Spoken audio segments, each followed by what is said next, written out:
The old ones say that the fairy people live all around us, and so does their magic. So there are some things I want to share with you about the fairy people before I tell you this story. Now, the fairy people are known by many names: fairies, elves, dwarfs, gnomes, leprechauns, and even pukwudginis. The old stories tell us that the little people can grow to be very old in age. It is said that they have 9 lives and then they live 9 more. So some of them can be incredibly old. Now, if you're someone who never wants to see or encounter one of the little people, you're going to need to start wearing your clothing inside out from this day forward. But if you were lucky enough to be born on a Sunday, or you have ever found a 4-leaf clover growing in a fairy ring, you're one of the lucky ones. You will always be able to see one of the little people if you want to. Now at night, if you leave a tiny bowl of milk out and one of the fairy people comes and drinks that milk, the next day they're going to have to do all your chores for you. And if you can discover what their name is, they will be bound to you for life, and they will always have to do what you tell them to do. The one thing that all the fairy people have in common is mischief. They love to play tricks on humans, but they can never tell a lie. And if one of the little people makes a promise to you, they have to stay true to their word. So I'd like to tell you a story today about a man named Sean McKennon and a leprechaun. It was a beautiful fall day. And so Sean McKennon grabbed his walking stick and decided to take a long and rambling walk down the dirt road and out into the country. And as he rambled down that dirt road, all of a sudden, Sean heard a sound coming from the bushes at the side of the road. It was a clickety-clack, clickety-clack, clickety-clack sound. Sean went over to investigate, and he very gently parted the branches of the bushes and looked down, only to see that in the bushes there was a great big gallon-sized jug and a ladder that led from that jug to a tiny little 3-legged stool. And sitting on that stool was a leprechaun. Sean watched as the leprechaun put down his work, climbed up that ladder with his mug, scooped out a mug of ale from the jug, and climbed back down that ladder and continued with his work. He was pounding tiny little nails into the sole of a fairy-sized shoe. Clickety-clack, clickety-clack, clickety-clack. Sean looked up and he thought to himself, a leprechaun. I have found a leprechaun. If I can capture this leprechaun, he has to show me where his gold is hidden. This is the day that I will gain my fortune. But he didn't want to move too quickly. And so Sean leaned in a little closer and he tipped his hat to the little man and he said, "Good day to you, sir. I give you many blessings on your good work." But the leprechaun didn't even look up. He kept pounding those nails into the sole of the shoe, and all he said was, "Why, thank you."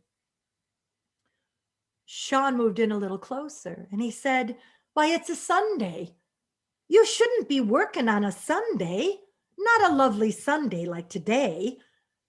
The leprechaun frowned and said, "Whether I work on a Sunday or not is no business of yours.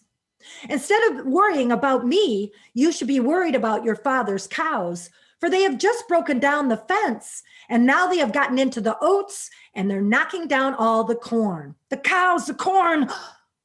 Sean almost looked up, but he knew that if he looked away for just an instant, that leprechaun would escape. And Sean McKennon was much too clever of a man to fall for a leprechaun trick. So instead, he reached down and grabbed that leprechaun up in his fist. He said, "Now I have you. You're my prisoner. You have to tell me where you hid your gold. And that poor little leprechaun wiggled and squirmed in his fist and said, I'm just a poor cobbler. I have no gold. But Sean McKennon said, oh, I'm sure you do. And you're going to show it to me. Today's the day I'm going to gain my fortune. The leprechaun stopped squirming. He said, Sean McKennon, you're much too clever of a man for me. I guess I'll have to show you where I buried my gold. Sean held tight to the leprechaun and followed his directions, but that leprechaun led Sean up and down over 3 big hills, down into a marsh, and all the way across a peat bog. And Sean started to think that the leprechaun was trying to trick him again. But the leprechaun's directions then took Sean into a great big field. And that field was filled with yellow flowers that are known as bouillons. The leprechaun pointed down to one of those yellow flowers and said, Sean McKennon, if you dig underneath that yellow flower, you will find my gold. Sean was so excited, he let go of the leprechaun. He said, I'm finally going to gain my fortune.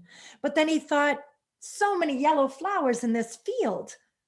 If I go home to get my shovel and I come back to dig, how am I ever going to know what flower to dig underneath? But Sean was a clever man and he had an idea. And so he reached down and untied the red garter that was holding up his socks. And he tied that red garter around the yellow flower that the leprechaun had pointed to. With that done, he turned to the leprechaun and said, now, when I go home to get my shovel, you're not going to untie that garter from the flower, are you? That leprechaun put his hands on his hips, looked up at Sean McKennon and said, I promise you that I will not untie your garter from that yellow flower. Now that you know where my gold is buried, I don't suppose you'll be needing me much any longer. And Sean said, oh, no, I have found my fortune now. I wish you the best of luck. And the leprechaun slipped off through those yellow flowers and was gone. Sean McKennon headed for home to get his shovel. And once he retrieved his shovel, why, he put it on his shoulder and headed back to that field. He was dreaming about all the wonderful things that he was going to buy with that gold. But when he got back to the field with his shovel, he looked out and he saw that there was a red garter tied around every single yellow flower in that field. Sean wondered how he would ever know which flower had the gold beneath it. So he started to dig, and he started with a flower that he thought was the one that the leprechaun had pointed to, and he dug underneath that flower, but there was no gold. He dug up the one next to it on one side, no gold. He dug the flower up on the other side, no gold. All the rest of that afternoon, Sean McKennon dug up every single yellow flower in that field to the east. And then he dug up every flower to the west. When the harvest moon rose in the sky, he started digging up all the flowers to the north.